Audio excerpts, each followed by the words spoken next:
तीसरा वचन यूं कहता है, मैं अपने दो गवाहों को यह अधिकार दूंगा कि टाट ओढ़े हुए 1260 दिन तक भविष्यवाणी करे। और इस वचन में से हमने शब्द चुने थे दो, और फिर गवाह, और ऊपर है मेरे, टाट, भविष्यवाणी, अधिकार और 1260। ये सारे शब्द बड़े भारी शब्द हैं और हमें इन शब्दों के अर्थ मालूम होने चाहिए। परमेश्वर वास्तव में क्या कहना चाह रहा है।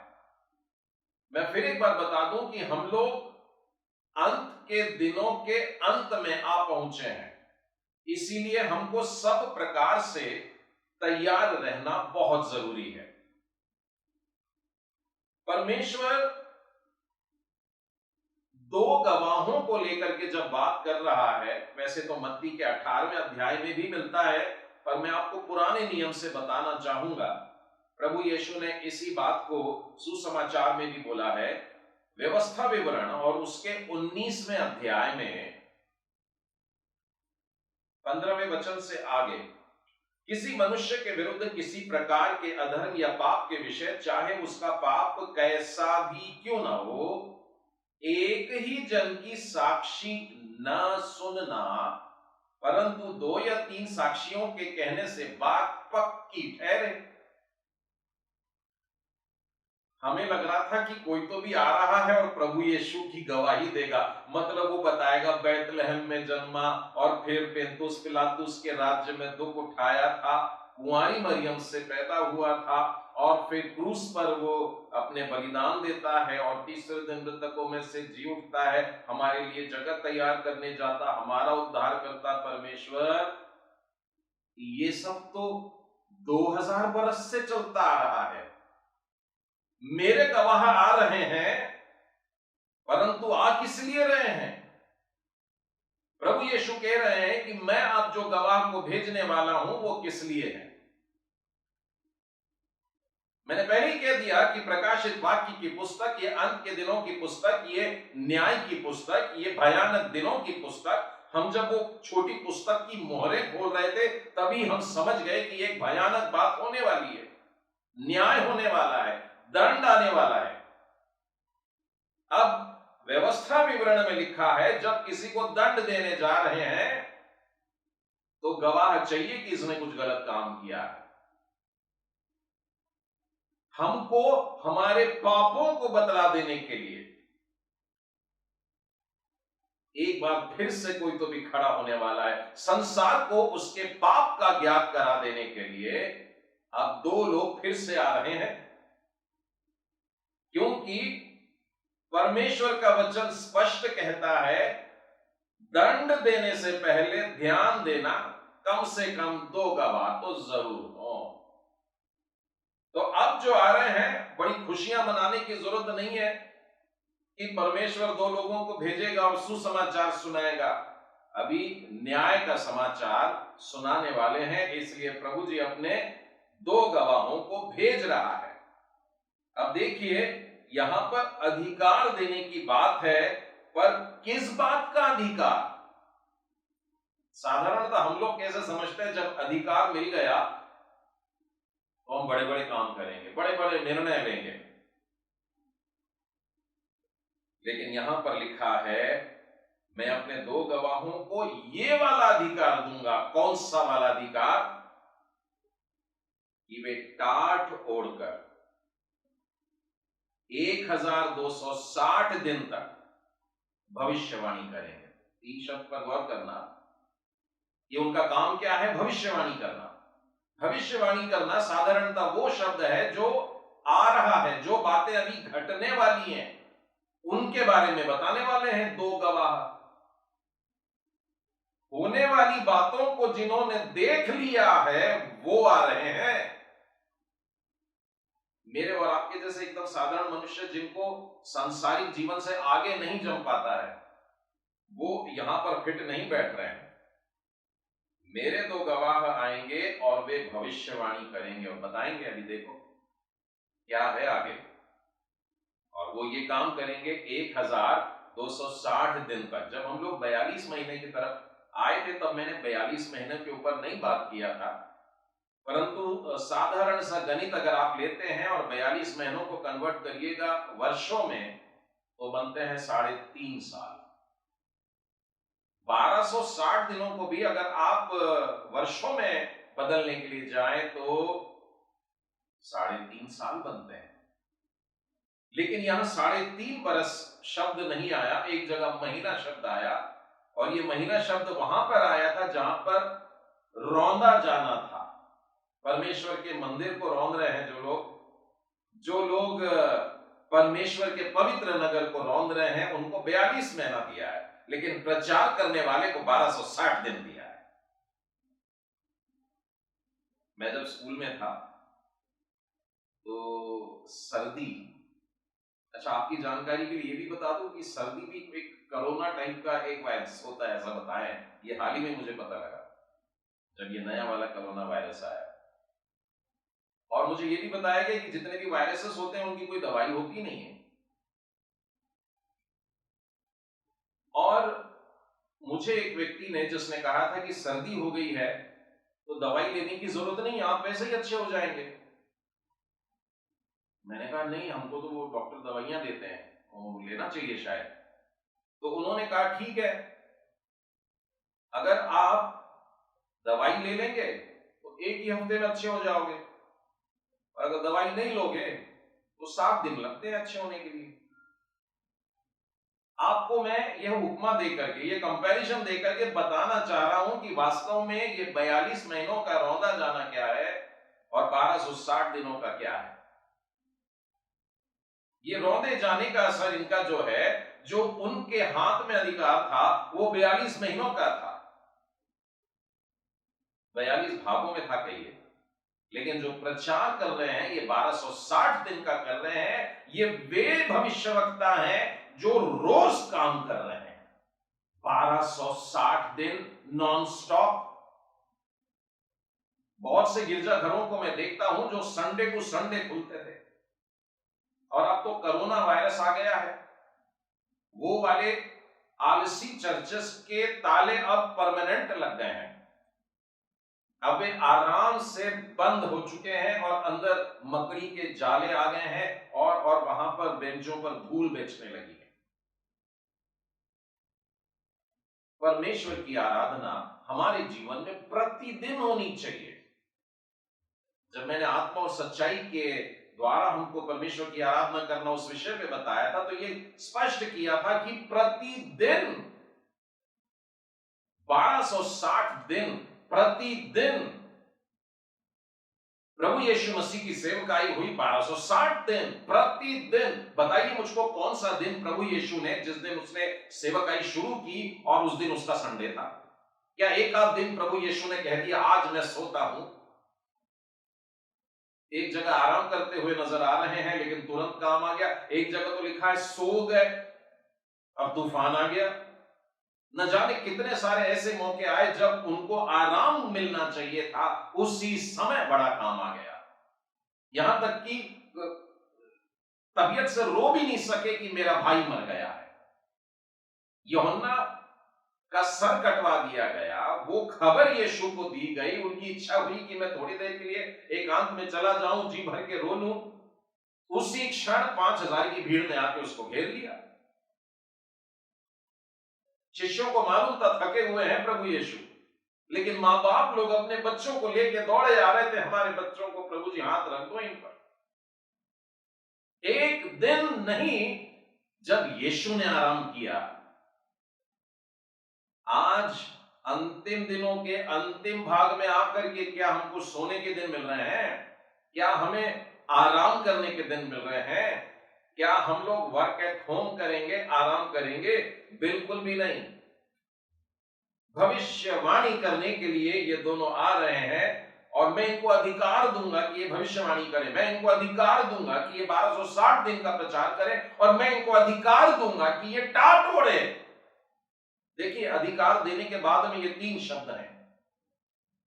मैं इनको अधिकार दूंगा कि, और उसमें भी भविष्यवाणी बाद में आया, 1260 दिन बाद में आए, लेकिन टाट पहले आया। टाट ओढ़ना मतलब क्या होता है? हम लोगों ने, मतलब हमारी पीढ़ी ने ये समय में कभी भी टाट नहीं ओढ़े। फिजिकल टाट तो देखना भी दूर की बात है, कभी नहीं किया हम लोगों ने। लेकिन मैं बाइबल में से आपको कुछ उदाहरण बताना चाहूंगा कि आपको समझ में आए कि टाट की ताकत कितनी होती है। मेरे साथ में आप निकाल सकते हैं योना नबी की पुस्तक, बहुत छोटी सी बुक है, 4 अध्याय हैं, उसके तीसरे अध्याय में आइए। योना की कहानी तो आप सबको बहुत अच्छे से मालूम है। योना वो नबी है जिसे परमेश्वर ने काम दिया था कि तू जाकर के निनवे में प्रचार कर और बता दे कि न्याय आ रहा है, मतलब दंड आ रहा है। बिल्कुल वैसे ही जैसे यहां पर लिखा है, न्याय आ रहा है, दंड आ रहा है, ये जाकर के प्रचार कर दे। पहले तो आनाकानी करता है, फिर मुसीबत में पड़ता है, और परमेश्वर बड़े आश्चर्यकारी रीति से उसको निकाल करके किनारे पर पहुंचाने का प्रबंध भी कर देते हैं। और एक रोचक बात यह भी है कि प्रभु यीशु ने इस नबी को कोट भी किया है और अपनी जिंदगी के साथ मिलाकर किया है। बहुत से लोग इसको परिकथाओं में डाल देते हैं, मतलब इमेजिनरी स्टोरीज में डाल देते हैं, फेरी टेल्स में डाल देते हैं योना की कहानी को, कि कहां कोई समुद्र में फेंका जाएगा और कहां कोई इतना बड़ा जीव आएगा कि उसको निगल ले और संभाल करके रखे और फिर बाहर ले जाकर के 3 दिन के बाद वो उगल दे। लेकिन प्रभु यीशु से एक बार कहा गया था कि एक कोई आश्चर्य कर्म दिखाओ, कोई चिन्ह दिखाओ। तो प्रभु यीशु ने कहा था कि इस पीढ़ी के सामने और आश्चर्य कर्म नहीं होंगे, परंतु हाँ एक आश्चर्य कर्म जरूर होगा, और वो योना नबी वाला आश्चर्य कर्म होगा। ये प्रभु यीशु के शब्द थे। प्रभु यीशु के शब्दों में ये भविष्यवाणी हो गई कि एक है मनुष्य जो मृत्यु के पेट में चला जाएगा और फिर तीसरे दिन फिर से आने वाला है। यही योना नबी की पुस्तक में आपको मैंने तीसरा अध्याय खोलने के लिए कहा है। और देखिए, जब यह प्रचार करने लगता है, पहले आनाकानी किया था, फिर प्रभु जी ने उसी को लेकर के गया मछली के पेट में, वहां खुद उसने पहले पश्चाताप किया और फिर अब निनवे जाने को तैयार हो गया। तब लिखा है उस मत्स्य ने उसको स्थल पर उगल दिया। यहोवा परमेश्वर ने दूसरी बार योना से कहा चल निनवे जा। अब निनवे जाता है, बहुत बड़ा नगर है, और वहां जाकर के प्रचार करने लग गया। 5वें वचन में लिखा है निनवे के मनुष्यों ने परमेश्वर के वचन की प्रतीति की, 5वां वचन पढ़ रहा हूं, और उपवास का प्रचार किया, और बड़े से लेकर छोटे तक सबों ने टाट ओढ़ा। ध्यान रखिएगा, जितने भी छोटे हैं, जितने भी जवान हैं, जितने भी मिडिल एजेड हैं, जितने भी बुजुर्ग हैं, सब ने। और ऑर्डर कैसा दिया है? छोटे से बड़े तक नहीं, बड़े से लेकर छोटे तक।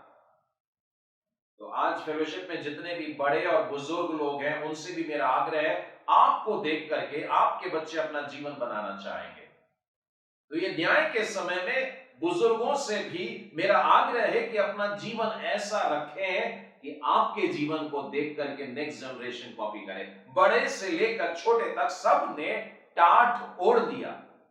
यदि आज बुजुर्ग लोग अपने हाथों में बाइबल लेकर के 1 घंटा सुबह और 1 घंटा शाम को व्यक्त करते हैं, आपके बच्चे जो मिडिल एजेड होंगे, शायद माता पिता की उम्र के होंगे तो भी, और माता पिता अगर बाइबल लेकर के घंटा भर बैठेंगे तो उनके बच्चे भी बैठेंगे, चाहे वे छोटे छोटे बच्चे क्यों ना हो, वे भी अपने घुटनों पर आना सीख जाएंगे। तो मनुष्य लोग आ गए भी। 6वें वचन में लिखा है जब यह समाचार निनवे के राजा के कान में पहुंचा और उसने सिंहासन पर से उठ के अपने राजकीय वस्त्र उतार करके टाट ओढ़ लिया।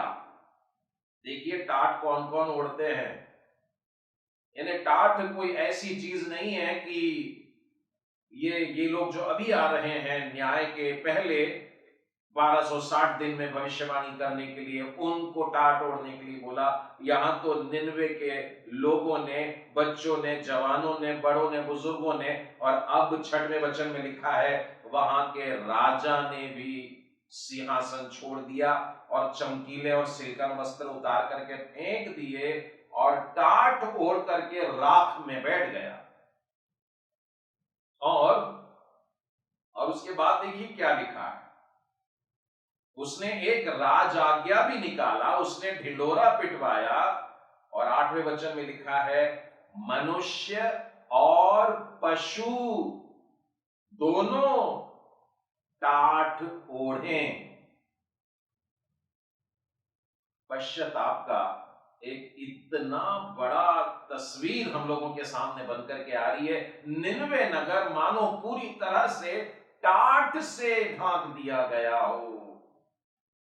ये तस्वीर को इमेजिन करिए। आप सोचिए कि आप कोई स्पेसशिप में ऊपर हैं और आप वो कंट्री को देख रहे हैं, और वहां पर निनवे के ऊपर अपना टेलीस्कोप फोकस करिएगा और आपको निनवे का नगर जो पहले चमक दमक और पाप में और हत्याओं में और गंदे कामों में था, आज अचानक टाट ओढ़ के है। हर इंसान के ऊपर टाट है, हर राजमहल में रहने वाले मंत्री के ऊपर टाट है, राजा के ऊपर टाट है, और जानवरों के ऊपर भी टाट है। खाना नहीं बना रहा कोई, पानी पीने भी नहीं जा रहा कोई, टाट ओढ़ करके है। यदि ये दृश्य आपने अपने मन में अगर सजा लिया है, इसके बाद में 10वां वचन पढ़ूंगा। जब परमेश्वर ने उनके कामों को देखा कि वे कुमार्ग से फिर रहे हैं, तब परमेश्वर ने अपनी इच्छा बदल करके जो उसने ठाना था उसने न किया। कहने का मतलब परमेश्वर ने यह कहा था, यह सोचा था कि मैं निनवे नगर को 40 दिन के बाद में खत्म कर दूंगा, लेकिन अब वहां पर लिखा है परमेश्वर ने अपनी इच्छा को बदल दिया और उसकी जो हानि करने की ठानी थी उसने नहीं किया। टाट ओढ़ने के बाद में इंसानों ने टाट ओढ़ा है, जानवरों ने टाट ओढ़ा है, मंत्रियों ने टाट ओढ़ा, राजा ने टाट ओढ़ा है, और वो टाट परमेश्वर ने देखा है, और उसके कारण परमेश्वर ने अपने न्याय करने को, यानी कि अपने दंड को, अब वो 4था चैप्टर अगर आप पढ़ेंगे तो आपको पता लगेगा कि वो योना भी गुस्सा हो जाता है परमेश्वर के ऊपर, कि वो कहता है कि तू तो दंड भेजने वाला था, तूने क्यों बदल दिया। बिल्कुल सही बात। यदि आज भी हम इस टाट के महत्व को समझ लें तो ये 1260 दिन में जो बात कही जा रही है उसके अनुसार अब भी समय है, मन तो फिरा लो। प्रचार करने वाले ने खुद ने टाट ओढ़ा हुआ है, आप समझ जाइए कि सुनने वालों को क्या करना चाहिए। और यदि हम इस बात को समझ लेते हैं तो इन अंतिम दिनों में भी हमारे पास बचने की उम्मीद है। अगर अभी भी आपने टाट का अर्थ नहीं समझा है तो अब मैं आपको पुराने नियम के एक ऐसी पुस्तक में ले चलता हूं जहां पर परमेश्वर ने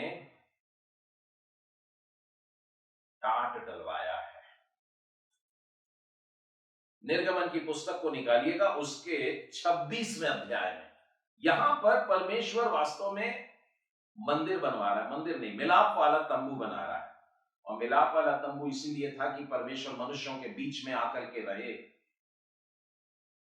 26वें अध्याय में परमेश्वर पहले वचन में लिखता है, फिर निवास स्थान के लिए पर्दे बनवाना, 10 पर्दे बनवाना, इनको बटी हुई सनी वाले और नीले, बैंजनी और लाल रंग के कपड़े का कढ़ाई के काम किए हुए करूबों के साथ में बनाना, ब्यूटीफुल बनाना, एम्ब्रॉयडरी के साथ बनाना, स्वर्ग दूतों को उसके ऊपर उतार देना, रंग बिरंगा, लाल रंग भड़कीला, नीला रंग भड़कीला, और उस बीच में बैंगनी रंग, वो भी बड़ा सुंदर दिखाई दे रहा है।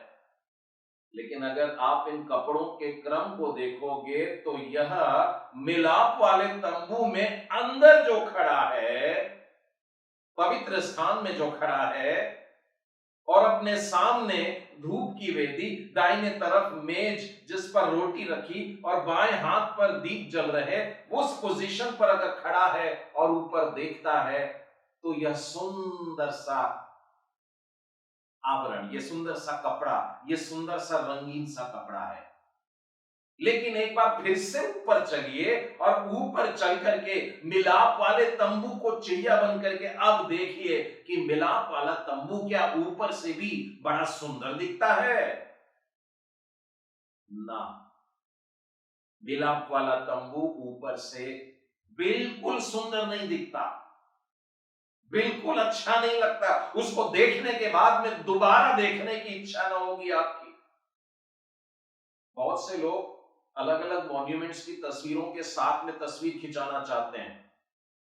आगरा जाओगे तो ताजमहल के साथ में ताजमहल पीछे दिखेगा और आप सामने दिखोगे। आजकल तो फोटोशॉप हो जाती है, आप आईफिल टावर देखने पेरिस नहीं भी गए होंगे तो भी बन जाएगी आपकी तस्वीर। अलग अलग बड़ी बड़ी तस्वीरें पीछे होती है और हम लोग खिंचा लेते हैं, लेकिन कोई भी व्यक्ति मेरे को आज तक नहीं दिखा जिसने पोस्टर में ही सही लेकिन मिलाप वाले तंबू के आगे अपनी फोटो खिंचाया हो। मालूम है क्यों? क्योंकि मिलाप वाला तंबू दिखाई देने में अच्छा नहीं दिखता। मैं क्यों ऐसा बोल रहा हूं? 7वें वचन में आइए। फिर निवास के ऊपर, मैंने अंदर के कपड़े की बात किया, उसके बाद में एक और लेयर है। अब एकदम बाहर वाली, एक्सपोज्ड वाली, यानी जो ऊपर से चिड़िया देख रही, एरोप्लेन देख रहा, उन लोगों को क्या दिखाई दे रहा है? निवास के ऊपर तंबू का काम देने के लिए बकरी के बाल के 11 पर्दे बनवाना। 10 नहीं 11, यानी पूरी तरह से कवर्ड, अंदर का कुछ ना दिखे, पूरी तरह से ढक जाए। बकरी के बालों से बना हुआ था। परमेश्वर के लोगों के विषय में अगर आप आगे पढ़ोगे तो बकरी की खाल के या बकरी के बाल के या ऊंट की खाल के वे कपड़े पहना करते थे। आप यूहन्ना को जानते हैं, वो कोई सूटेड बूटेड और सिल्कन कपड़ों में आकर के प्रचार नहीं कर रहा था। उसने भी टाट ओढ़ करके किया था। उसने भी बकरी के बाल और ऊंट के रोम में अपने आप को ढांक करके भविष्यवाणी का प्रचार कर रहा था। यूहन्ना के मुंह से निकला हुआ पहला शब्द मालूम है क्या है? वो कहता है, मन फिराओ क्योंकि परमेश्वर का राज्य आ पहुंचा है। यदि आज हमने इस टाट को जान लिया तो बहुत बड़ी उम्मीद है हम लोगों के लिए। अगर आज की तारीख में भी हम नाश की तरफ लिखे थे, लेकिन योना नबी की पुस्तक बताती है और मिलाप वाला तंबू का ये भाग हमको बता रहा है, ये परमेश्वर के प्लान में है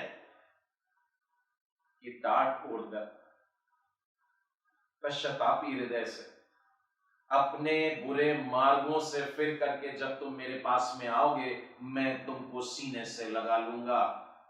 मैंने तुमको नाश करने की ठाना था, पर तुम्हारे स्टार्ट को देख करके मैं अपना निर्णय बदल देता हूं। मैंने तुम्हारी हानि करने की ठाना था, पर अब तुम्हारे कुमार्ग से फिरने की वजह से, तुम्हारे पश्चाताप की वजह से अब मैं अपने निर्णय को बदल डालता हूं। और यही कारण है मेरे प्रियो कि हम प्रकाशित वाक्य के 11वें अध्याय में पहुंचे हैं और यहां पर अब हम देख रहे हैं कि यह दोनों गवाह जो हैं ये टाट ओढ़ करके आने वाले न्याय के बारे में प्रचार कर रहे हैं। आने वाले न्याय के बारे में प्रचार कर रहे हैं। और टाट ओढ़ करके तो कम से कम हम जान जाएं। मैं अलग अलग स्थानों में प्रचार करने के लिए भी तो बुलाया जाता हूं, परंतु साथ साथ अंग्रेजी स्पीकर अगर कोई हो तो उनका हिंदी में ट्रांसलेट करने के लिए भी बुलाते हैं। तो एक बार का मेरा अनुभव है कि जो व्यक्ति अंग्रेजी में प्रचार कर रहा था वो इस तरीके का प्रचार कर रहा था, मुझे भी बड़ी तकलीफ हो रही थी, पर मैंने कमिट किया था, मैंने कर तो दिया। कि परमेश्वर के पास में, यीशु के पास में अगर आप आएंगे तो आपको धनवान बना देगा। मुझे देखो, आप यीशु के पास में आएंगे तो आपके सारे प्रॉब्लम सॉल्व हो जाएंगे। मुझे देखो।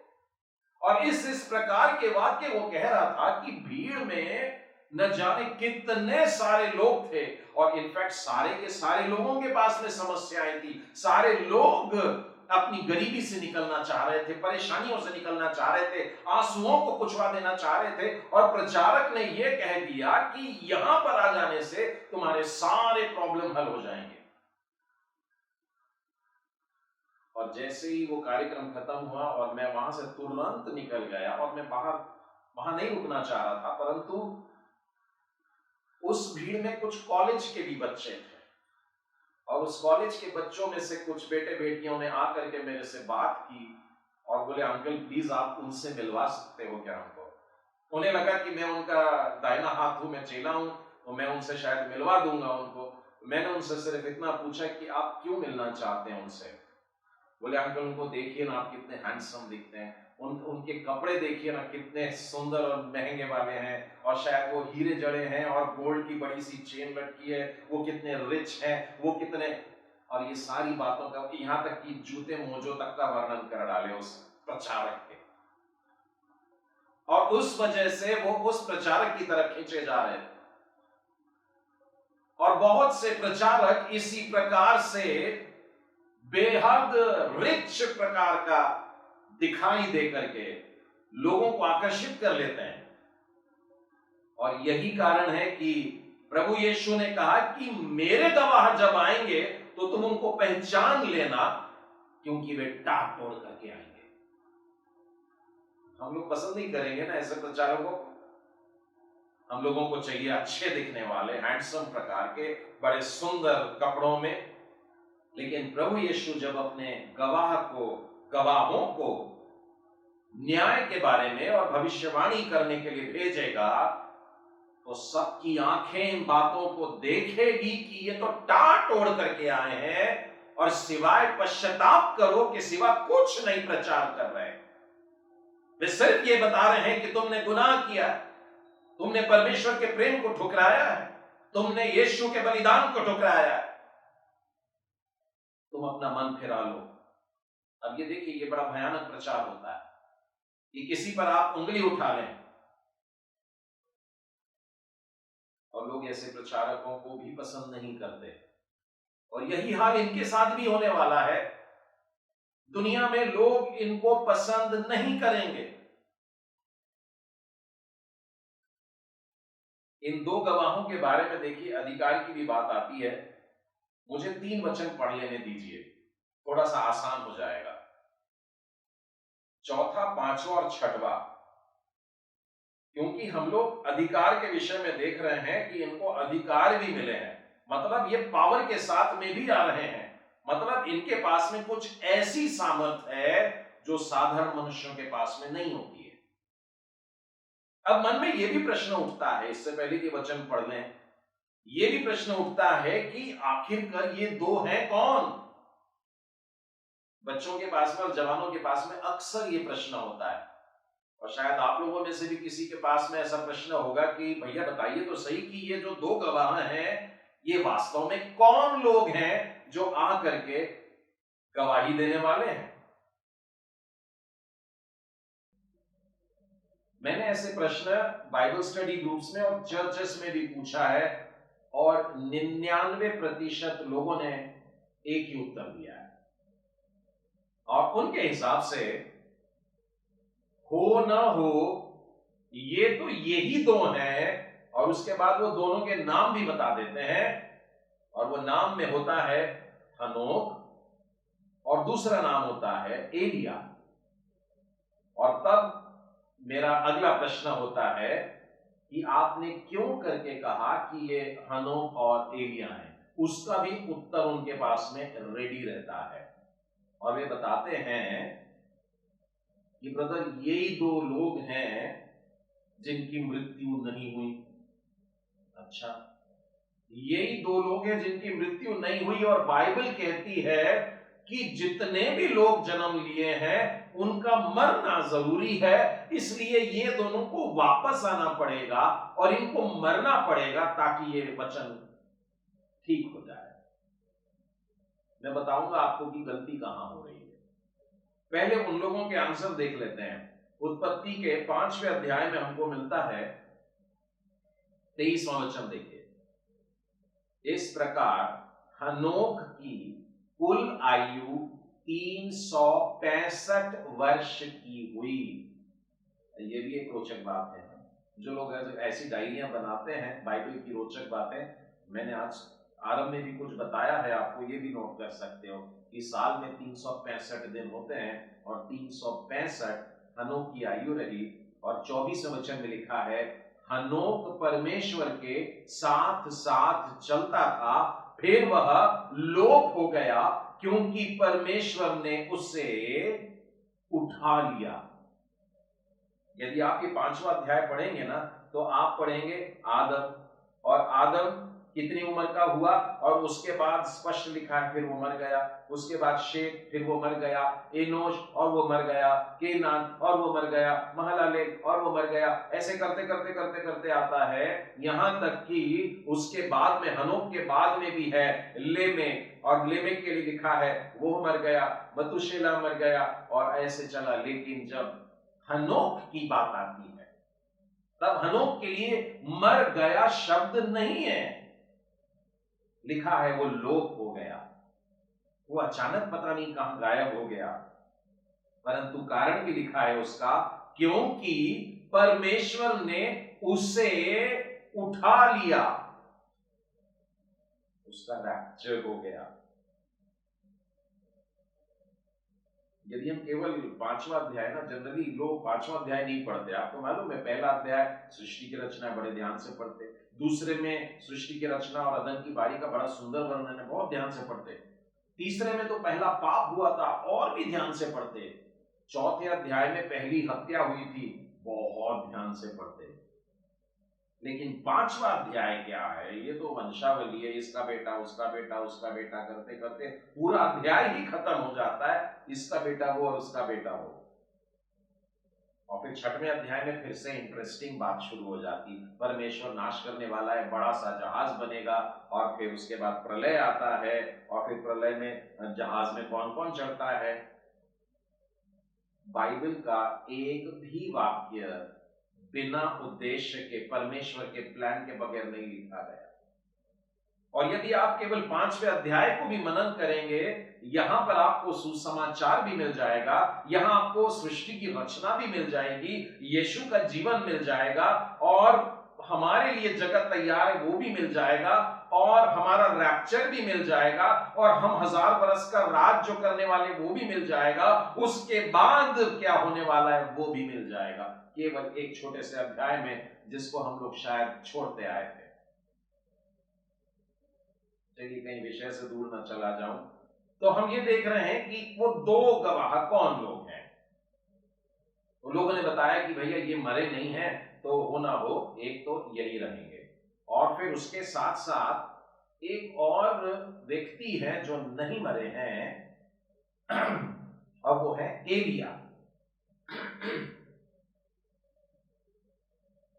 मैं दूसरा राजा और उसके दूसरे अध्याय में से पढ़ रहा हूं, 11वां वचन। वे चलते चलते बातें कर रहे थे। वे यानी कौन कौन है, एलिया और उनके शिष्य एलीशा, ये दोनों बातें करते करते जा रहे हैं।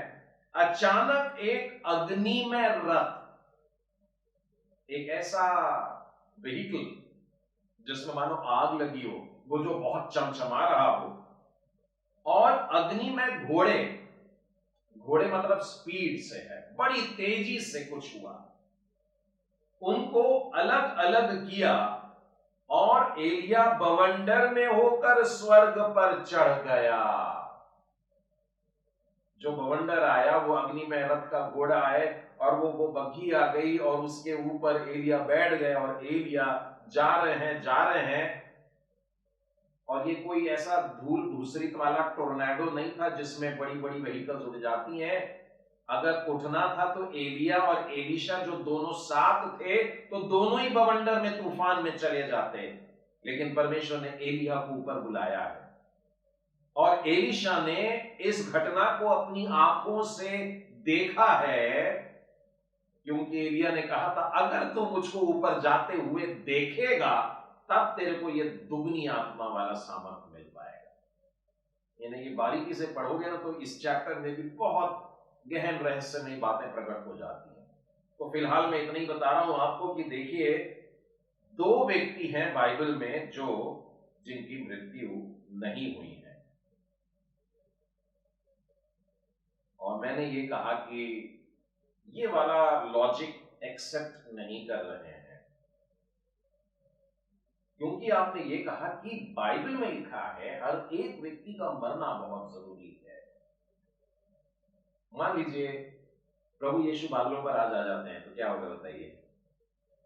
बाइबल हमें बताती है कि जितने जीवित हैं वे तो उठा लिए जाएंगे और जितने मर गए हैं वे जिंदा होंगे, उठा लिए जाएंगे। जो हम में से जो जीवित बचे हैं, यदि आप थिस्सलुनीकियों की पत्री में पढ़ें तो आपको ये शब्द एज इट इज मिल जाएंगे। ये पिछली पूरी फूकी जा रही है, प्रधान दूत की आवाज आ रही है और वो बादलों पर हमें लेने के लिए आता है।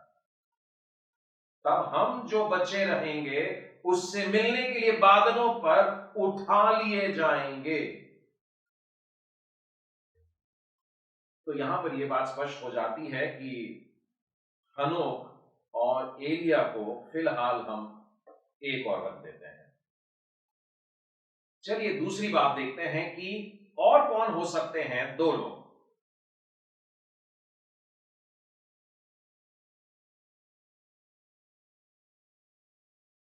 मेरे साथ में निकालिएगा जकरिया नबी की पुस्तक।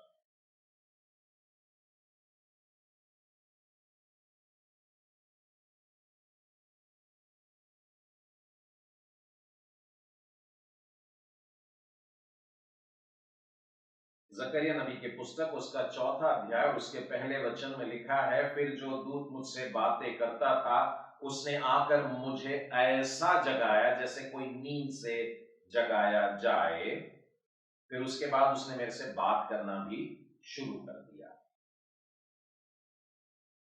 यदि आपकी बाइबल में हेडिंग्स हैं ऊपर, तो 4थे अध्याय के ऊपर आपको दिखेगा दीवट और जैतून वृक्षों से संबंधित दर्शन। और आज हम लोग जिन दो गवाहों को देख रहे हैं उनके विषय में बहुत स्पष्ट लिखा हुआ है। 4था वचन, प्रकाशित वाक्य 11वां अध्याय 4था वचन, ये वे ही जैतून के दो पेड़ और दो दीवट हैं। बाइबल कई बार हमको प्रश्न देती है और उन प्रश्नों के उत्तर भी दे देती है। तो हमारे मन में जो प्रश्न आया ये दो गवाह कौन है, तो 4थे वचन में उसका आंसर है ये वे ही जैतून के दो पेड़ और दो दीवट हैं जो पृथ्वी के प्रभु के सामने खड़े रहते हैं। चलिए जकरिया की पुस्तक उसके 4थे अध्याय में जब उस स्वर्गदूत ने पूछा तुझे क्या दिखाई पड़ता है, तो मैंने कहा एक दीवट है, सोने की है, उसका कटोरा उसकी चोटी पर और उसके 7 दीपक हैं जिनके ऊपर बत्ती के लिए 7-7 नालियां हैं। तीसरा वचन गौर से सुनना, दीवट के पास जैतून के दो वृक्ष हैं, एक उस कटोरे के दाहिनी ओर और दूसरा उसकी बाईं ओर। मैं आपको तस्वीर नहीं दिखा पा रहा हूं, लेकिन ऐसा समझिए कि यहां पर एक कटोरा है और उसमें 7 बातियां हैं, 7 रोशनियां दे रहे हैं। अब इस कटोरे को जलने के लिए तेल चाहिए। ये तेल कहां से आ रहा है, तो जैतून का तेल। उसके लिए फिर से आपकी निर्गमन की स्टडी बहुत अच्छी हो गई है ऐसा मैं मानता हूं, तो मुझे बताने की जरूरत नहीं है कि जैतून का तेल क्यों। तो जैतून का एक वृक्ष इस तरफ है और एक वृक्ष इस तरफ है और उसमें से 7 नालियां बह करके आ रही है और इस दीवट को, इस ऐसे बर्तन को जिसमें से रोशनी फूट रही है, उसमें ताजा तेल भर रही है। तो सिर्फ तेल की बात नहीं हो रही है, ताजे तेल की बात हो रही है, वरन जैतून के ताजे तेल की बात हो रही है। जैतून का ताजा तेल क्या होता है आपको मालूम है? जैतून प्रभु यीशु मसीह उसमें से निकलकर आया हुआ परमेश्वर का आत्मा जो हम में आकर रोशनी कर डालता है। ठीक है, तो ये तस्वीर क्लियर करें। अब प्रश्न है कि यहां दो पेड़ क्यों लगे हुए हैं? चौथे वचन में लिखा है, तब मैंने उस दूत से जो मुझसे बातें करता था पूछा, हे प्रभु ये क्या है? जो दूत मुझसे बातें करता था, पांचवें वचन में लिखा है, क्या तू नहीं जानता कि ये क्या है? और उसके बाद में उसको कुछ समझाना शुरू करता है, और शुरू करने के बाद में, समझाने के बाद में 11वें वचन में देखिए क्या लिखा है, तब मैंने उससे फिर पूछा, ये दो जैतून के वृक्ष क्या हैं जो दीवट के दाहिनी बाईं ओर है? 12वें वचन में देखिए क्या लिखा है, फिर मैंने दूसरी बार उससे पूछा, जैतून की दोनों डालियां क्या है जो सोने की दोनों नालियों के द्वारा अपने इसमें से सुनहरा तेल उंडेलती है? उसने मुझसे फिर कहा, क्या तू नहीं जानता कि ये क्या है?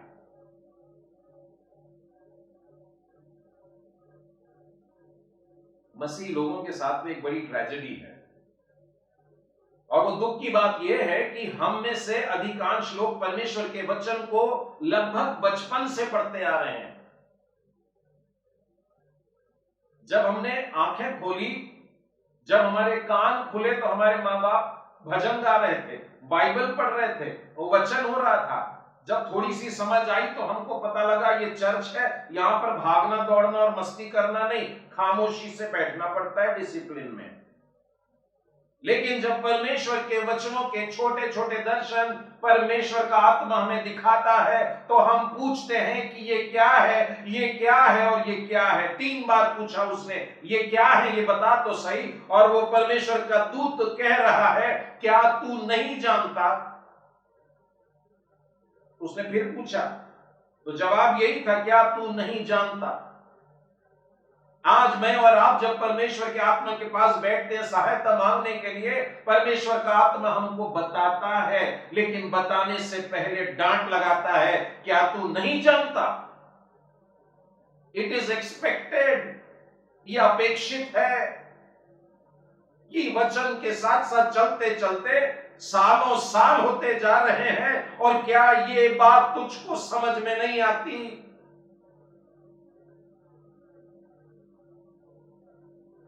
बड़ा दुख होता है प्रियो, जब ऐसे शब्द सुनने को मिलते हैं कि वे कान होते हुए भी नहीं सुनते और आंखें होते हुए भी नहीं देखते।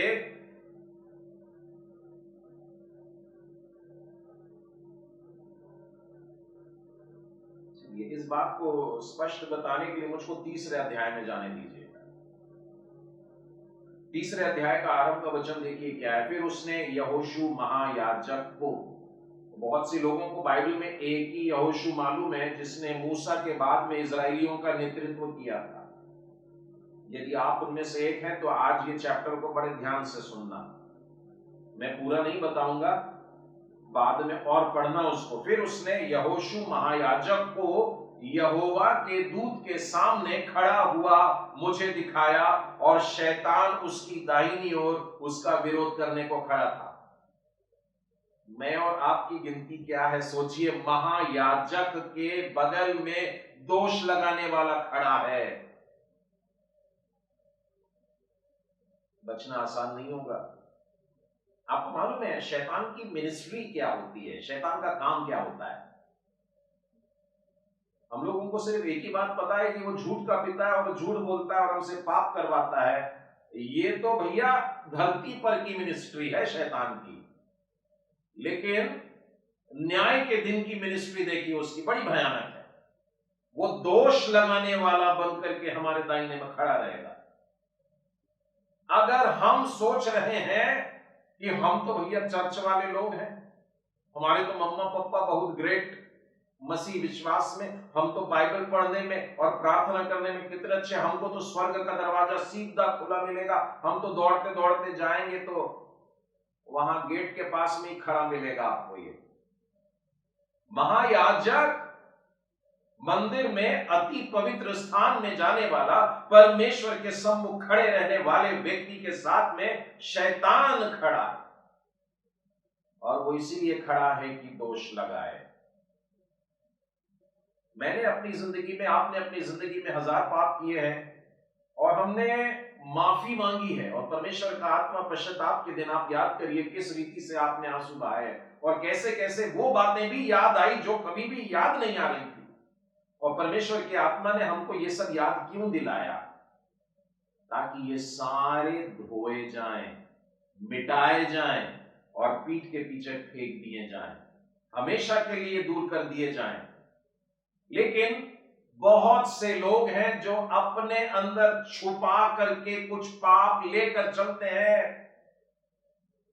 मैं न्याय पर प्रचार कर रहा हूं, प्रकाशित वाक्य 11वें अध्याय के 2 गवाहों के साथ में मिलकर टाट ओढ़ करके आप लोगों के सामने यह वचन रख रहा हूं। यदि अपनी जिंदगी में ऐसा पाप अब भी लेकर के चल रहे हैं जिसकी क्षमा नहीं मिली, अब मांगे ही तो नहीं, और मांगेंगे क्यों? क्योंकि हमने अकेले में किए थे वो पाप, और हमको लगता है किसी ने देखा नहीं, दुनिया को मालूम नहीं, कानून को मालूम नहीं। पति कहे पत्नी को नहीं मालूम और पत्नी कहे पति को नहीं मालूम, बच्चे कहे मां बाप को तो पता ही नहीं लगेगा, नहीं पता लगेगा संसार में किसी को। परमेश्वर सब देख रहा है और शैतान भी सब देख रहा है, और शैतान दोष लगाने के लिए खड़ा है। और मानो हम स्वर्ग की तरफ जाना चाहेंगे और वहां का दूत हमको बोलना भी चाहेगा आ जा, उतने में शैतान बोलेगा रुको रुको रुको, और परमेश्वर से कहेगा क्या आप जानते हैं कि फलानी तारीख को इतने बजकर इतने मिनट पर इस स्थान में आपके ये बच्चे ने ऐसा ऐसा गलत काम किया जिसकी मुआफी उसने नहीं मांगा है। ये दोष लगाना है। क्या हमारे जीवन में अब भी ऐसा एक पाप है जिसके लिए हमने क्षमा नहीं मांगी? और इसलिए क्षमा नहीं मांगी क्योंकि हमको लग रहा था कि हम सही कर रहे हैं, और हमने अपने प्रियजनों को रुलाया, अपने रिश्तेदारों को रुलाया, अपने सगों को रुलाया, और उनसे ऐसी दुश्मनी कर ली कि उनसे बात करना बंद कर दिए, बात नहीं करते।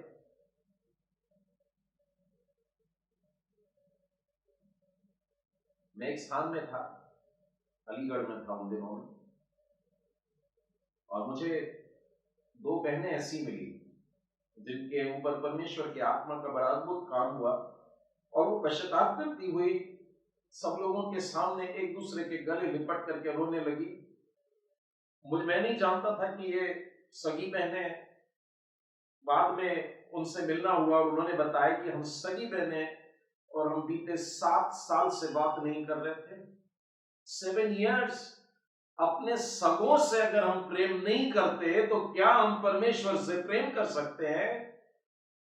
याकूब की पत्नी भी हमसे पूछती है, परमेश्वर से प्रेम करने का दावा करते हो?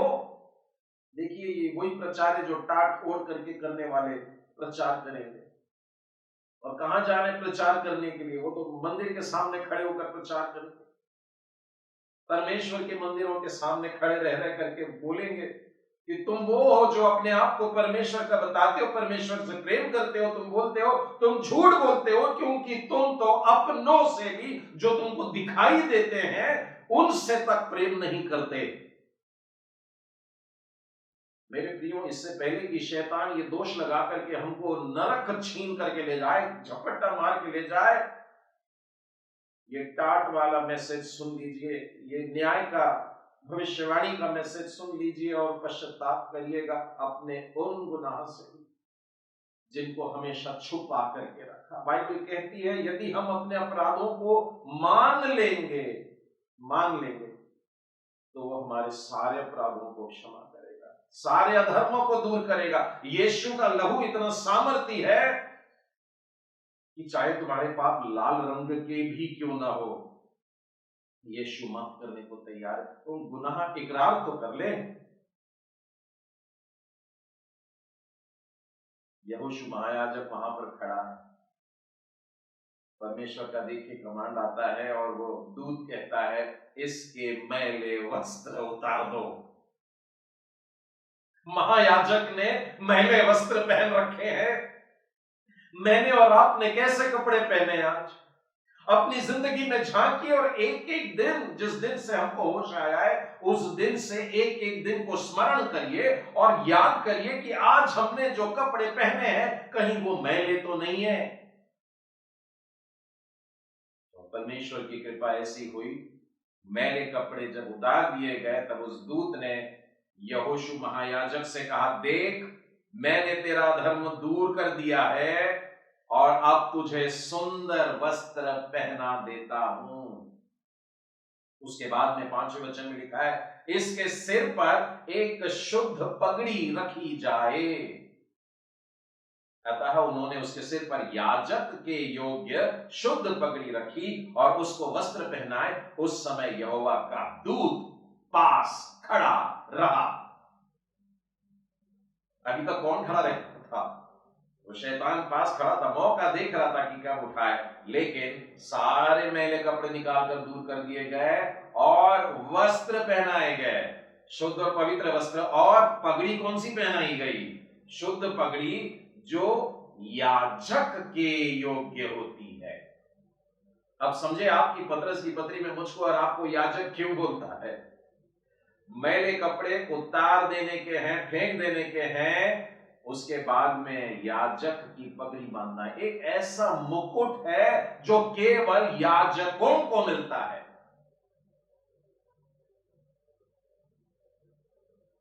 उसके आगे और भी बहुत सारी बातें हैं पर मैं उतना पूरा डिटेल नहीं ले रहा हूं, लेकिन आप 6वां, 7वां, 8वां, 9वां वचन जहां पर प्रभु यीशु मसीह की बहुत स्पष्ट भविष्यवाणी की गई है वहां देखिएगा। पर मैं आप लोगों को यह बता रहा था कि ये दो पेड़ कौन है? तो ये दो पेड़ अब ऐसा लगता है कि एक तो यहोशू महायाजक है, क्योंकि उसी के बाद में अब यहां पर बात हो रही है। जब उसने पहली बार प्रश्न पूछा कि ये क्या है और दूत ने मुझे डांटा, क्या तू नहीं जानता ये क्या है? तब मैंने कह दिया, हे प्रभु मैं नहीं जानता। तब उसने उत्तर दिया जरुब्बाबेल से। 4वां अध्याय 6वां वचन। जरुब्बाबेल के लिए यहोवा का यह वचन है। बहुत से लोग जरुब्बाबेल को नहीं पहचानते हैं। जब मैं आपको मंदिरों के बारे में बता रहा था तो पहला मंदिर सुलेमान ने बनाया और दूसरा मंदिर जरुब्बाबेल ने बनाया। जरुब्बाबेल के लिए यहोवा का वचन, परमेश्वर का मैसेज डायरेक्टली जरुब्बाबेल के लिए। और इसके बाद जो लिखा है हम लोगों को याद है, ना तो बल से ना शक्ति से पर मेरी आत्मा के द्वारा ये पहाड़ टल जाएगा। मुझ सेनाओं के यहोवा का यही वचन है, हे बड़े पहाड़ तू क्या है? जरुब्बाबेल के सामने तू मैदान हो जाएगा और वो चोटी का पत्थर यह पुकारते हुए आएगा, उस पर अनुग्रह हो, अनुग्रह।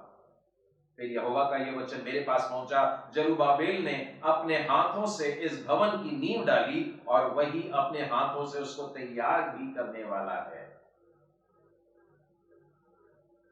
तो इस वाले अध्याय को जब हम पढ़ते हैं, तीसरे और चौथे वाले को, तो ऐसा प्रतीत हो रहा है मानो यहोशू महायाजक और जरुब्बाबेल गवर्नर, महायाजक और रूलर राजा। तो यहां पर हमको महायाजक और राजा की मिलीजुली एक ऐसी मिनिस्ट्री नजर आ रही है जो जैतून के वृक्षों के समान खड़े हैं और अपने में से तेल को बहने दे रहे हैं। लेकिन ये दोनों भी नहीं है। तो फिर कौन? प्रकाशित वाक्य के 11वें अध्याय में 4थे वचन में लिखा है, ये वे ही जैतून के 2 पेड़ और 2 दीवट हैं जो पृथ्वी के प्रभु के सामने खड़े रहते हैं। और यदि आपकी बाइबल में वहां स्टार मार्क डाला होगा तो वो आपको लेकर के जाता है और जकरिया की पुस्तक को पढ़वा देता है। चलिए, पर मैं आपको ये भी बताना चाहता हूं कि उनको अधिकार क्या है, फिर आप खुद ही मुझको बता देंगे कि ये दोनों कौन हो सकते हैं। यदि कोई, 5वां वचन देखिए, यदि कोई उनको हानि पहुंचाना चाहता है, मैं ये वचन धीरे धीरे इसलिए पढ़ रहा हूं ताकि आप लोग मुझको अब बताएंगे कि ये कौन है। यदि कोई इन दोनों को हानि पहुंचाना चाहता है तो उनके मुंह से आग निकलकर उनके बैरियों को भस्म करती है। और यदि कोई उनको हानि पहुंचाना चाहेगा तो अवश्य इसी रीति से मार डाला जाएगा।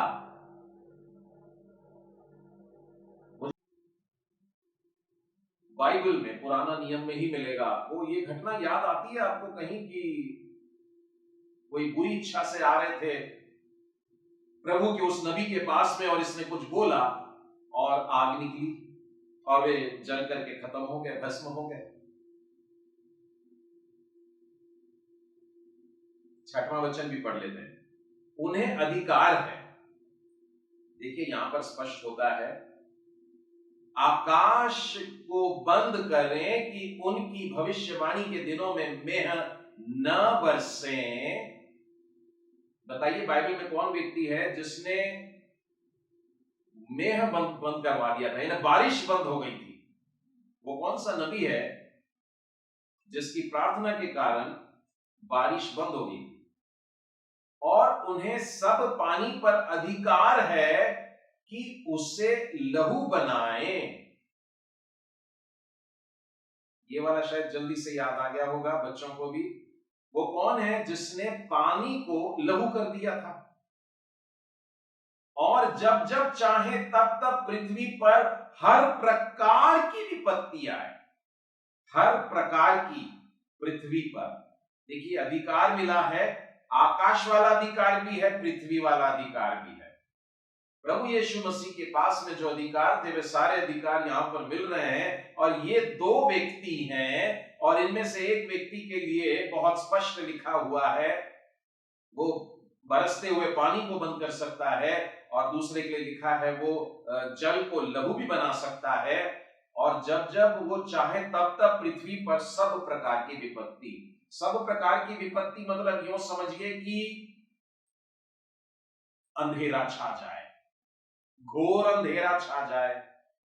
उनके कहने से देखिए ऐसा ऐसा हो सकता है, उनके कहने से बारिश तो बंद करवा दिया था लेकिन आग बरस जाए, उनके कहने से सारा पानी खून खून हो जाए, उनके कहने से बारीक बारीक कीड़ों का आक्रमण हो जाए, वायरसेस फैल जाएं, उनके उनके कहने भर से फफोले आ जाएं, लोगों के शरीर पर भर जाए, तरह तरह की विपत्ति लिखा है, हर प्रकार की लिखा है, ऑल टाइप्स ऑफ प्लेग्स। तो आप समझ रहे हैं कि ये कौन हो सकते हैं। चलिए मैं आपको बाइबल में लेकर के चलता हूं दूसरा राजा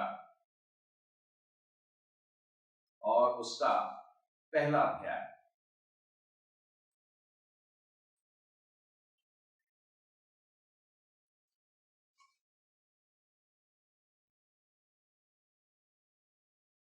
दसवें वचन में देखिए क्या लिखा। एलिया ने उन 50 सिपाहियों के प्रधान से कहा, यदि मैं परमेश्वर का भक्त हूं तो आकाश से आग गिरकर तुझे तेरे 50 समेत भस्म कर डाले। तब आकाश से आग उतरी और उसे उसके 50 समेत भस्म कर दिया।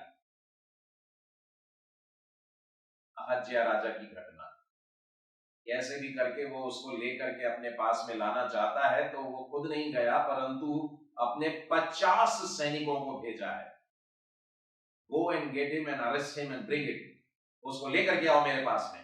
50 सैनिक लग रहे हैं कि एक नबी को जिसके पास कोई हथियार नहीं, उसको जाकर के लेकर के आए। तो ये पहला लॉट इस प्रकार से हो गया। 12वें वचन में देखिए फिर से हुआ। 11वें में लिखा है, फिर राजा ने उसके 50 सिपाहियों को और एक प्रधान को फिर से भेजता है। 12वें में लिखा है, एलिय्याह ने उत्तर देकर उससे कहा, यदि मैं परमेश्वर का भक्त हूं तो आकाश से आग गिरकर तुझे तेरे 50 समेत भस्म कर डाले।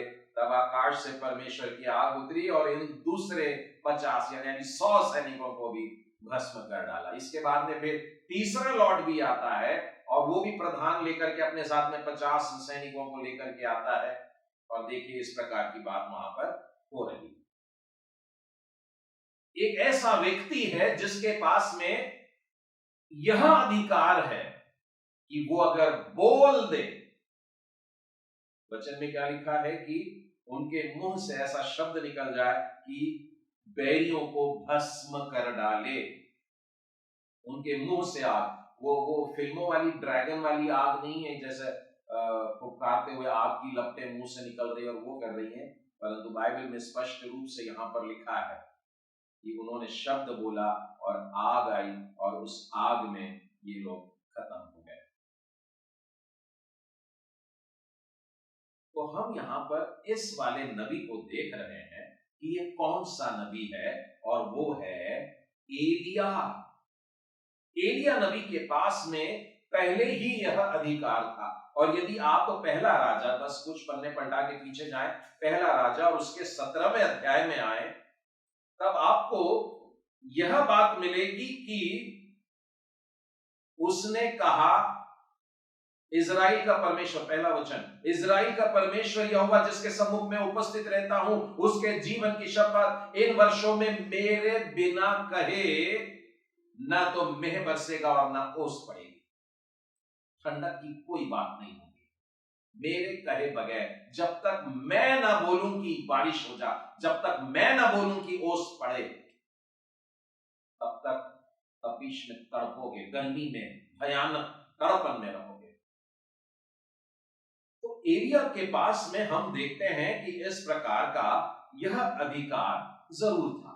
और वैसे ही निर्गमन के 7वें अध्याय में जाएंगे आप, तो आप देखेंगे कि राजा के सम्मुख जाकर के वो खड़ा होता है और वो कहता है, मेरे लोगों को छोड़ दे कि हम जाएं और परमेश्वर की आराधना करें, परंतु वो नहीं छोड़ता है फिरौन। तब परमेश्वर का यह जन क्या करता है, उस लाठी को लेकर के पानी पर, नील नदी पर छूता है और सब पानी खून खून हो जाता है, लाल लाल हो जाता है। तो जो बातें 11वें अध्याय के इन वचनों में लिखी है, ये मुझको बाइबल में पहले भी मिलती है कि ये यहां पर की गई है। तो इन बातों में मैं ये समझ जाता हूं कि एलिय्याह और मूसा, इन दोनों में इस प्रकार की समानता मैं पढ़ पा रहा हूं, जहां पर हो ना हो ये मूसा और एलिय्याह भी तो हो सकते हैं। लूका रचित सुसमाचार और उसके 4थे अध्याय में से एक शब्द पढ़ना चाहूंगा। लूका 4था अध्याय, यहां पर भी इसी बात को कोट करके बताया है, 25वां वचन, और वहां पर यूं लिखा है, उसने कहा, मैं तुमसे सच कहता हूं, कोई भविष्यवक्ता अपने देश में मान सम्मान नहीं पाता। मैं तुमसे सच कहता हूं कि एलिय्याह के दिनों में जब 3.5 वर्ष तक आकाश बंद रहा, यहां तक कि सारे देश में बड़ा अकाल पड़ा, तो इज़राइल में बहुत सी विधवाएं थी, परंतु एलिय्याह उनमें से किसी के पास नहीं भेजा गया, केवल सैदा के सारपत की एक विधवा के पास भेजा गया। 11वें अध्याय में इनके पास में यह अधिकार है और इन अधिकारों का उपयोग जो कर रहे हैं, ये सारी बातें होने के बाद भी क्या मनुष्य मन फिरा रहा? मैं इन टाट के ओढ़े लोगों को कहां देखता हूं कि क्या ये महलों में जाकर के या 5 स्टार होटल में ठहर के या बड़े बड़े आलीशान मकानों में है। पता नहीं उस जमाने में कौन विधवा होगी जिसके घर में ये 2 टाट के ओढ़ने वालों को प्रभु जी कहेगा कि जा और उस दुखियारे के घर में।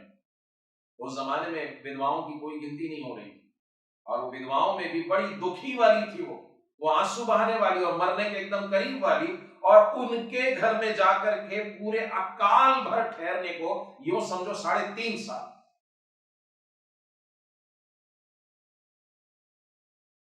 इन वचनों से मैं ये बताना चाहता हूं कि लोग फिर भी कान अपने खड़े नहीं कर रहे हैं, दिल में पश्चाताप नहीं आ रहा है, इसीलिए ये लंबा समय बीतता जा रहा है कि प्रचार चल रहा है। इन टाट के ओढ़े लोगों को भी मानो मंदिरों में नहीं बुलाया गया, चर्चेस में नहीं बुलाया गया।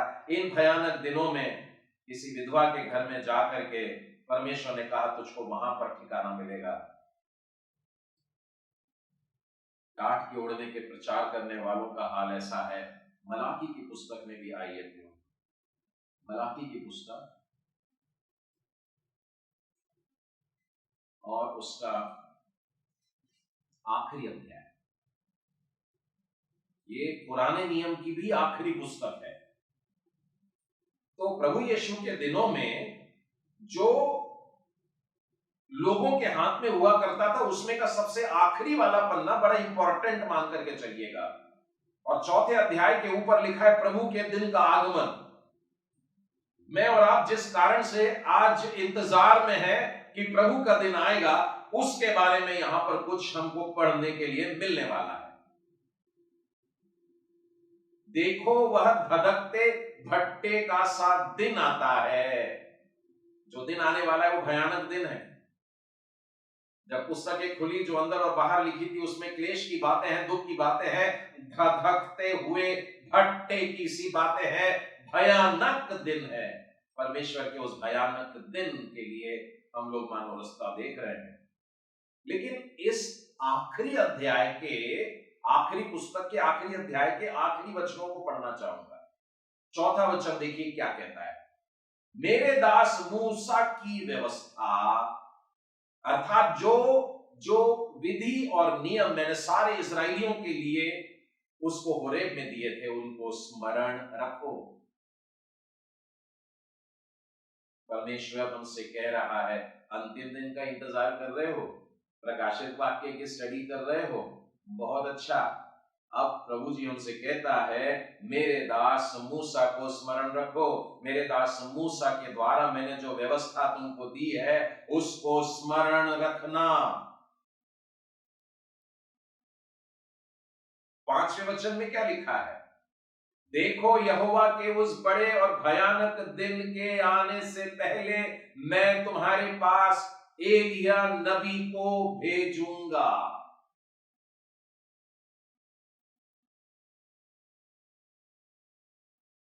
यह अध्याय हमें उस भयानक दिन के पहले सतर्क कर रहा है। और ये last words of the old testament हमको कह रहे हैं मूसा की तरफ देखो, एलिया की तरफ देखो, दो लोगों की तरफ देखो। और ये दो लोगों की तरफ देखने के लिए क्यों बोल रहा है।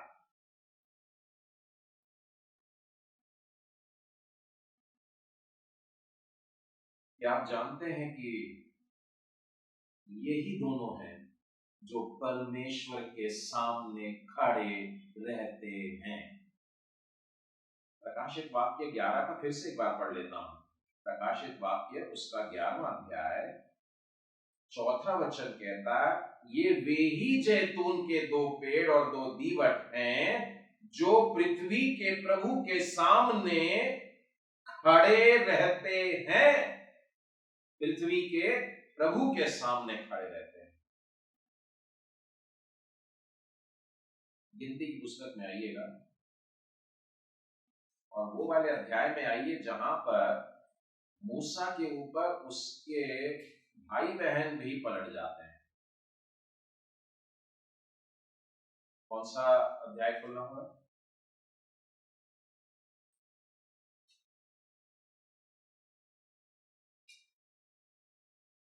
12वां अध्याय, नंबर्स चैप्टर 12। यहां पर मूसा के ऊपर दोष लगाया जा रहा है, मूसा के ऊपर चिढ़ा जा रहा है और यहां तक ये भी बोला जा रहा है क्या परमेश्वर तेरे से ही बात करता है, हमसे बात नहीं करता।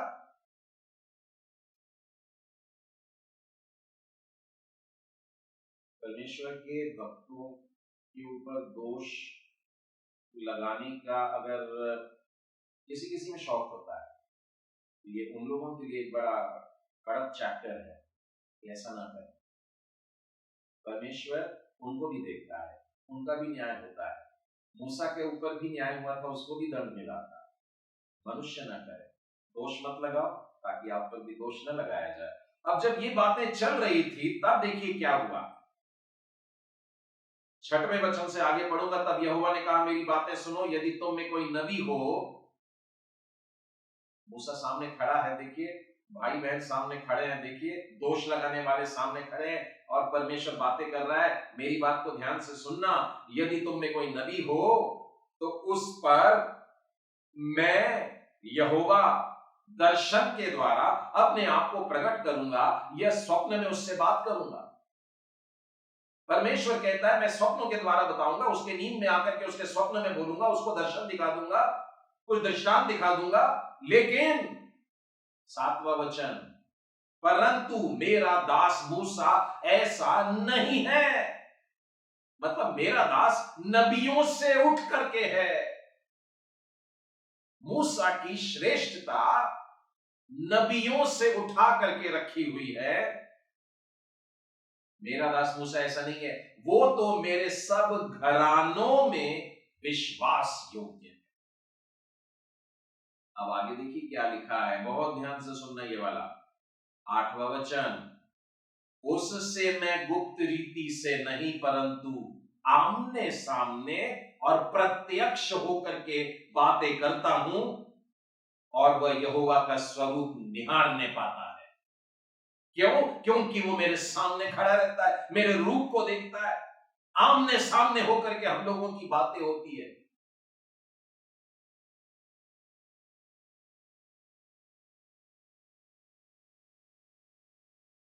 एलिया नबी के बारे में भी देख लेते हैं। पहला राजा और उसके 17वें अध्याय। ये इनफैक्ट पहला शब्द है जहां पर एलिया का इंट्रोडक्शन हो रहा है।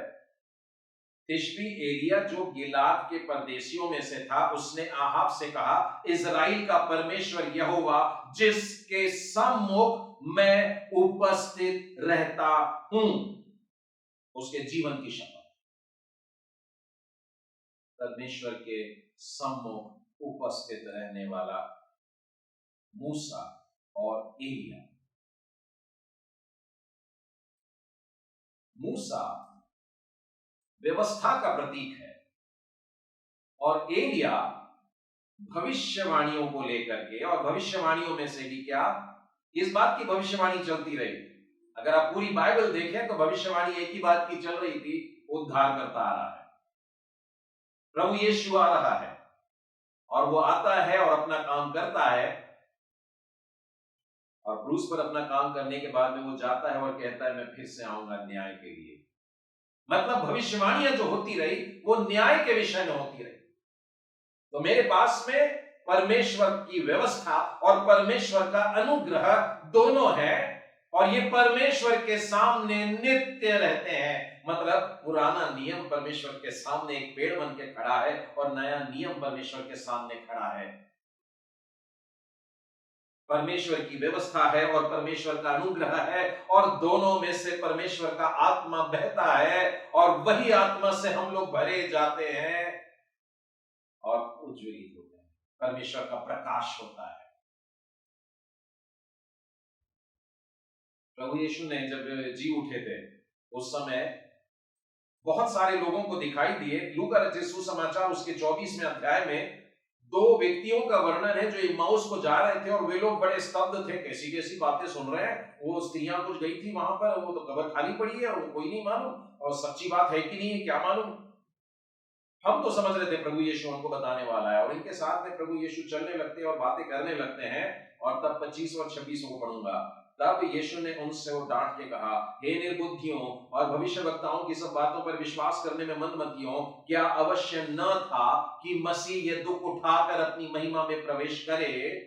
और 27वां वचन ध्यान से सुनिए, तब उसने मूसा से और सब भविष्यवक्ताओं से आरंभ करके सारे पवित्र शास्त्र में से अपने विषय में लिखी बातों का अर्थ उन्हें समझा दिया। चाहे आप पुराना नियम देख रहे हो, चाहे आप नया नियम देख रहे हो, चाहे आप व्यवस्था देख रहे हो, चाहे आप अनुग्रह के अधीन जी रहे हो, लेकिन परमेश्वर का आत्मा वहीं से बह करके आपके अंदर पवित्र आत्मा को इस प्रकार से ज्वलित करता है। और ये दो वृक्षों के लिए, स्वरूप के लिए मूसा और एलिया, ये दो रूप हैं जो दो मनुष्य बन करके आ रहे हैं और वे प्रचार करेंगे। तो पुराना नियम का प्रचार कर रहे हैं, परमेश्वर की व्यवस्था का प्रचार कर रहे हैं, परमेश्वर के दंड का प्रचार कर रहे हैं, परमेश्वर के अनुग्रह का प्रचार कर रहे हैं और अनुग्रह को ठुकराने के न्याय का प्रचार कर रहे हैं। ये ही दोनों फिर से आने वाले हैं। उसको यूहन्ना बपतिस्मा दाता के भी शब्द याद आते हैं, जब लोग समझ रहे थे कि जो तू आने वाला था वही तो नहीं है, तो उसने स्पष्ट कह दिया, नहीं, मैं वो नहीं हूं। बहुत नम्रता पूर्वक उसने स्वीकार कर लिया। लोग उसको अपने कंधों पे घुमाए फिरना चाहते थे, लेकिन वो एक टाट ओढ़ करके, रोम के वस्त्र पहन करके ऐसे प्रचार कर रहा था, मन फिराव का प्रचार कर रहा था, पश्चाताप का प्रचार कर रहा था। और वहां पर हम देखते हैं उसने कहा कि मैं तो केवल जल से तुम्हारा बपतिस्मा देता हूं, लेकिन वो जो आ रहा है वो तुम्हें आग से बपतिस्मा देगा। यदि मैं मूसा को देखता हूं, उसके नाम को भी देखता हूं, तो वो जल से निकाला हुआ, यानी कि जल से निकला हुआ, लेकिन यूहन्ना कहता है वो नहीं, परंतु वो जो आने वाला है वो तुम्हें आग से बपतिस्मा देने वाला है और उसकी ओर देखो। अर्थात हम मूसा को जल के साथ और एलिया को अग्नि के साथ में देखते हैं, और मूसा और एलिया फिर एक बार नजर आते हैं। प्रभु यीशु की ओर देखो। प्रभु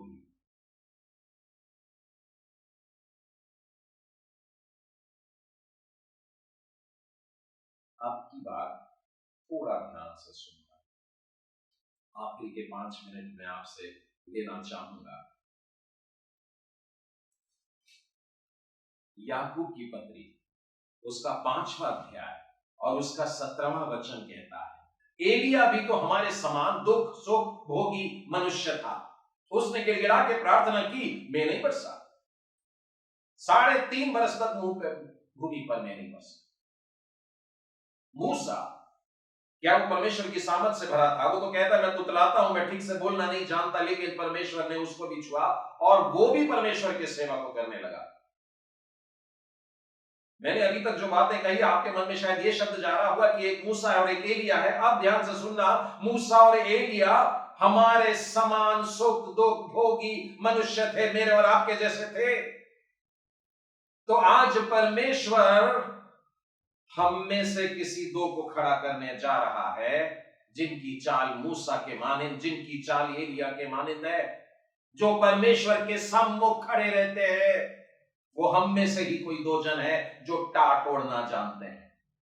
हम में से ही 2 हैं जो परमेश्वर के पश्चाताप के लिए, परमेश्वर के न्याय को ध्यान दिला करके लोगों के सामने खड़े रहने को तैयार हैं। हम में से 2 कोई जन है जो जानते हैं कि ये दोनों को बुरी तरह से, बड़ी निर्दयता से मार डाला जाएगा, लेकिन फिर भी ये उसी काम में लगे रहेंगे। यशायाह नबी की पुस्तक और उसके 43वें अध्याय को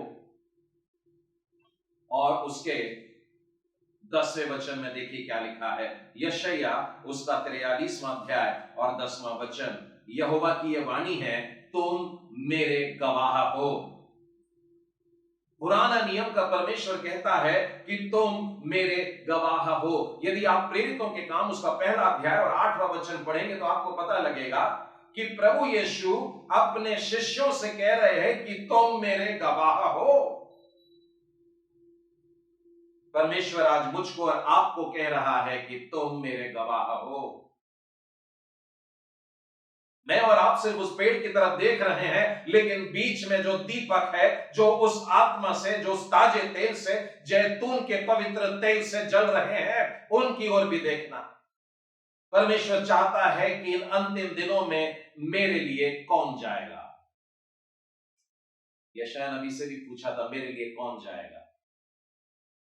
उसकी भी कमियां थी, वो भी अशुद्ध होठों का था, लेकिन परमेश्वर के पास में उसे शुद्ध करने के लिए वेदी पर के अंगारे थे। यदि आज हम पहले अपने जीवन से पश्चाताप करके परमेश्वर के सम्मुख जाएं, टाट ओढ़ करके जाएं, तो परमेश्वर कहता है मुझे 2 जन मिल गए जो टाट ओढ़ करके प्रचार करेंगे। क्या हम लोगों के जीवन में वैसी गवाही नहीं है? आज जब बाइबल स्टडी स्टार्ट हुई और कहा गया कि क्या आप गवाही बांटना चाहेंगे, तो हमेशा हर बुधवार को गवाहियां होती हैं, बहुत होती हैं, लेकिन आज गवाही नहीं थी। परमेश्वर पिता यहोवा परमेश्वर कह रहा है तुम मेरे गवाह हो, यीशु मसीह कह रहा है तुम मेरे गवाह हो। नहीं, गवाही सब लोग थोड़ी ना दे सकते हैं। पहला अध्याय और 8वां वचन कहता है जब जैतून का ताजा तेल तुम में भरूंगा तब तुम मेरी गवाही देने के लायक हो। मेरे प्रियो, आज मैं इस शब्द को यहीं पर, इस वचन को यहीं रोकना चाहता हूं कि परमेश्वर अगर आज कहे कि मुझे 2 टाट ओढ़ करके आज की रात चाहिए, तो क्या आप कहेंगे हां प्रभु मैं तैयार हूं आपके लिए 3.5 साल टाट ओढ़ करके प्रचार करने के लिए, उपवास और पश्चाताप के साथ प्रचार करने के लिए, और अंत में बड़ी निर्दयता से मुझे मार डाला जाएगा, मैं उसके लिए भी तैयार हूं।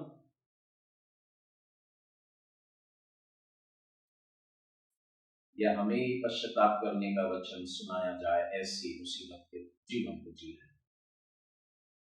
आज की रात अपने आप को तौल लीजिए, नाप लीजिए अपने आप को, वजन कर लीजिए अपना तराजू में, कहीं ऐसा ना हो कि मने मने तकेल और ऊपर सीन। परमेश्वर अपने समय से इन 2 टाट के उड़ने वालों को जरूर भेजेगा। परमेश्वर करे कि उनको देखें और हम प्रभु के वचनों को स्मरण करें, लेकिन उससे पहले आज का दिन मिला है, पश्चाताप करें और अपना जीवन प्रभु के हाथ में नए सिरे से सौंप दें। आइए हम प्रार्थना। प्रेमी परमेश्वर पिता, फिर एक बार आज की इस शाम में अद्भुत रीति से प्रभु जी आपने हमारी आंखों को खोला। हम बाइबल में यही खोजते रहते हैं कि ये कौन है और वो कौन है, और अपनी जिम्मेदारियों से भागते रहते हैं। आज परमेश्वर को भविष्यवक्ताओं की जरूरत है। पौलुस ने हमसे कहा है तुम अलग अलग वरदानों की धुन में रहो, लेकिन इस वरदान को मांगना कि भविष्यवक्ता बन सको। प्रभु जी, लेकिन हम टाह तोड़ने वाले भविष्यवक्ता बनना चाहते हैं। यदि आज हमारी लाइफ की ऐसी नहीं है प्यारे प्रभु जी, तो हम पर दया करिए, अनुग्रह करिए, क्षमा करिए, और अपने जैतून के वृक्ष से ताजे तेल को बहते हुए हम पर उंडेलिए प्रभु, क्योंकि हम जानते हैं हम उसके बगैर कमजोर हैं, हम डरपोक हैं, हमारे पांव लड़खड़ाते, हमारी जीभ लड़खड़ाती आपके वचनों को लेकर, लेकिन हम आपके पश्चाताप का वचन लोगों को सुनाना चाहते हैं, आपका अनुग्रह देना चाहते हैं। आज भी समय है, और बहुत जल्द जब दरवाजा बंद हो जाएगा, ये 3.5 वर्ष का समय रह जाएगा, जिस समय लोग चाहेंगे भी छाती पीटना तो वो नहीं कर सकेंगे, और उसमें न जाने कितने सारे मसीही लोग रहेंगे जब पश्चाताप स्वीकार नहीं किया जाएगा। इसलिए आज ही है उद्धार का दिन। यदि आज हम प्रभु के सामने गिड़गिड़ाते हुए आते हैं, तो प्रभु हमारी प्रार्थना को सुनकर हमारे मैले कपड़ों को उतार कर हमें याजकों वाली पगड़ी पहनाएगा कि हम उसके सम्मुख जाकर खड़े रहें और प्रभु की आराधना कर सकें। देवी परमेश्वर पिता, आज इस फेलोशिप में जुड़े प्रत्येक प्रिय भाई बहन, बच्चे, बड़े और बुजुर्गों पर अपने आशीष और कृपा का हाथ रखिए। प्रभु जी, टाट ओढ़ करके जीवन जिए और दूसरों के साथ में निभाएं।